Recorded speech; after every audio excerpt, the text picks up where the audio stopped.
राधे राधे। मेरे प्यारे भाइयों बहनों माताओं व बंधुओं, संस्कार की बातें चैनल में आपका स्वागत है। बंधुओं, आज मैं आपके लिए लेकर आई हूँ चैत्र मास में कृष्ण पक्ष की नौमी तिथि को सुनी जाने वाली दशा माता की कथा। बंधुओं, चैत्र मास के कृष्ण पक्ष की प्रतिपदा तिथि से लेकर दशमी तिथि तक रोजाना दशा माता के व्रत किए जाते हैं और दशा माता व्रत कथा सुनी जाती है। बंधुओं, यदि आप दशा माता के व्रतों को नहीं कर पाते तो दशा माता की इस कथा को भी सुन लेते हैं तो आप पर कभी भी जिंदगी में बुरी दशा नहीं आएगी, आप पर दशा माता प्रसन्न रहेंगी। बंधुओं, यदि आपने हमारे चैनल को अब तक सब्सक्राइब नहीं किया तो जरूर करें और बेल आइकन दबाना ना भूलें ताकि आपको हमारी आने वाली सभी वीडियोस की जानकारी सबसे पहले हो सके। बंधुओं, वीडियो को पूरी सुनने के बाद कमेंट बॉक्स में जय दशा माता जरूर लिखें। बोलो दशा माता की जय हो। एक गांव में एक बुढ़िया ब्राह्मणी रहती थी। वह बहुत गरीब थी। उसके एक बेटा था। एक दिन वह अपने बेटे से बोली, बेटा कुछ ऐसा काम करो जिससे 4 पैसे की आमदनी हो, हम दोनों का जीवन निर्वाह हो। अब मेरे तो बुढ़ापे के कारण हाथ पैरों ने जवाब दे दिया है। तब उसका लड़का गांव वालों के जानवर चराने लगा। एक दिन लड़का पशुओं को पानी पिलाने नदी पर ले गया। वहां पर महिलाएं स्नान करके दशा माता का डोरा ले रही थी। उनके पास एक डोरा बच गया। उनमें से एक स्त्री ने कहा, इस लड़के से पूछो कि वह किसका है। तब एक स्त्री लड़के के पास जाकर पूछने लगी, तुम्हारे घर में कौन कौन है। लड़के ने बताया कि केवल मेरी बूढ़ी माँ है। स्त्रियों ने लड़के को एक डोरा देते हुए कहा, तुम इस डोरे को ले जाकर अपनी माता को दे देना और कहना कि इसका पूजन और व्रत करें। हम तुम्हें सीधा और पूजा की सामग्री भी देते हैं, इसे भी अपनी माता को दे देना। लड़के ने उनसे डोरा ले लिया। फिर सब स्त्रियों ने उसे सीधा भी दिया। लड़का उस सामान को लेकर घर आया। उसने दरवाजे से ही माँ को पुकार कर कहा, गठरी को उतार लो, मैं बोझ से दबा जा रहा हूँ। उसकी माँ बहुत प्रसन्न हुई। माँ ने बेटे से पूछा, यह सब कहाँ से ले आए हो। लड़के ने माँ को सब समाचार सुनाकर दशा माता का डोरा दे दिया। बुढ़िया ने डोरे को लेकर माथे से लगाया और उसी दिन से व्रत करने लगी। 9 दिन तक कथा कहानी कहती रही। 10वें दिन उसने डोरे की पूजन की तैयारी शुरू की। वह देहरी के बाहर गोबर से लीप रही थी कि उसी समय एक बहुत ही गरीब बुढ़िया आकर बोली, क्या कर रही हो बहन। उसने जवाब दिया कि आज मेरे घर पर दशा माता का पूजन है, इसलिए लीप रही हूँ। उस बुढ़िया रूपी दशा माता ने कहा, मुझे बहुत प्यास लगी है, थोड़ा सा पानी पिला दे।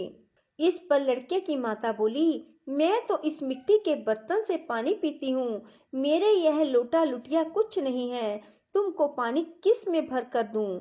एक कटोरी ही है मेरे घर में, पता नहीं वह कहाँ पड़ी होगी। जरा तुम ठहरो, मैं कटोरी ले आऊं, तब तुमको पानी पिलाऊंगी।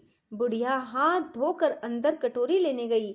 इसी बीच दशा माता, जिन्होंने बुढ़िया का रूप धारण कर रखा था, उसके मटके रखने की जगह पर एक सोने का घड़ा रखकर अंतर ध्यान हो गई।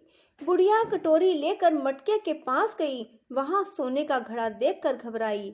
वह मन में सोचने लगी, मुझ पर बुढ़ापे में चोरी का नाम ना लग जाए, मैं चोर कहलाऊंगी। वह इस चिंता में दशा माता रूपी बुढ़िया को खोजने निकली। तब तक उसका लड़का भी घर आ गया। उसने माँ से पूछा, तुम किसे खोज रही हो। उसने बताया, अभी शीर्ण अवस्था वाली बुढ़िया आई थी और वहां सोने का घड़ा रख कर ना जाने कहाँ चली गई। लड़के ने बताया, वह ही तो दशा माता थी, उन्होंने तुमको यहाँ घड़ा दिया है, दोबारा फिर कभी वह आए तो उनके स्वागत में कोई कमी ना रखना, उनकी आज्ञा का पालन करना। जब तुम नदी पर नहाने जाओ तो तुम्हें नदी घाट पर जो चीज मिले उसको दशा माता का दिया हुआ प्रसाद समझ कर ले आना।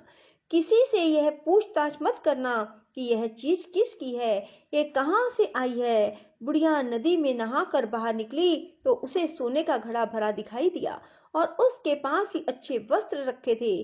बुढ़िया ने कपड़ों को पहन लिया और घड़े को हाथ में लेकर चलने की तैयारी शुरू की। चार कहार एक डोली लेकर उसके पास आए। कहारों ने उसे डोली में बैठने को कहा। बुढ़िया जब घर पहुंची तो उसने देखा कि यहाँ तो एक आलीशान महल खड़ा है। बुढ़िया महल के अंदर चली गई। वहां उसने श्रद्धापूर्वक और भक्ति भाव से दशा माता के डोरे का पूजन किया और हाथ जोड़कर वरदान मांगा कि जिस प्रकार तुमने मुझे सम्मति दी है उसी प्रकार मेरे घर में एक सुशील बहू और आ जाए, तभी यह सब शोभा देगा। कुछ दिनों बाद लड़के का विवाह हो गया और बहुत ही सुंदर सुशील बहू बुढ़िया के घर आ गई। बुढ़िया ने दोबारा दशा माता से वर मांगा कि जैसे मेरे बहू बेटे सुशील और सज्जन हैं उसी प्रकार के मैं पुत्र पाऊं।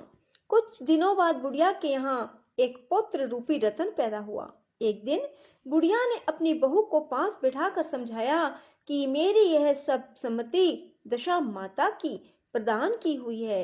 उन्हीं की कृपा से तुम इस घर में आई हो। मेरे नहीं रहने के बाद यदि कोई मैले कुचैले कपड़े धारण किए बुढ़िया तुम्हारे घर पर आए तो उसे आंचल के डोरे से पोंछ डालना, घिन मत करना, उससे प्रार्थना करना, यह सब आपका ही दिया हुआ तो है। जब भी दशा माता का डोरा लेना तब उसको तुम भी अवश्य लेना और श्रद्धा पूर्वक उसका पूजन करना। जब भी तुम्हारे ऊपर संकट के बादल घिर जाएं तो सुहागिनों को न्योता देना। दशा माता की कृपा से तुम्हारी सब इच्छाएं पूरी होंगी। कुछ दिनों के बाद बुढ़िया का स्वर्गवास हो गया। दशा माता ने सोचा बुढ़िया के घर चलकर देखना चाहिए कि उसकी बहू सास के वचनों का पालन करती है या नहीं। एक दिन दशा माता ने वृद्ध भिखारिन का वेश धारण कर उसके घर आई। उसे देखते ही बहू खड़ी हो गई, उसके पांव छुए और बालक को उसकी गोद में डाल दिया। उसकी श्रद्धा भक्ति से दशा माता बहुत प्रसन्न हुई। उन्होंने आशीर्वाद दिया, तेरी धर्म बुद्धि है, भगवान तेरा सदैव कल्याण करेंगे, भंडार भरपूर रहेगा, तू जो इच्छा करेगी वह तुझे अवश्य प्राप्त होगी। दशा माता ने जैसी कृपा बुढ़िया ब्राह्मणी पर की वैसी ही कृपा सब पर करें। बोलो दशा माता की जय हो। राधे राधे। जय श्री कृष्णा। बंधुओं, यदि आपको हमारी वीडियो पसंद आए तो इसे लाइक करें और शेयर भी जरूर करें। धन्यवाद। बोलो दशा माता की जय हो।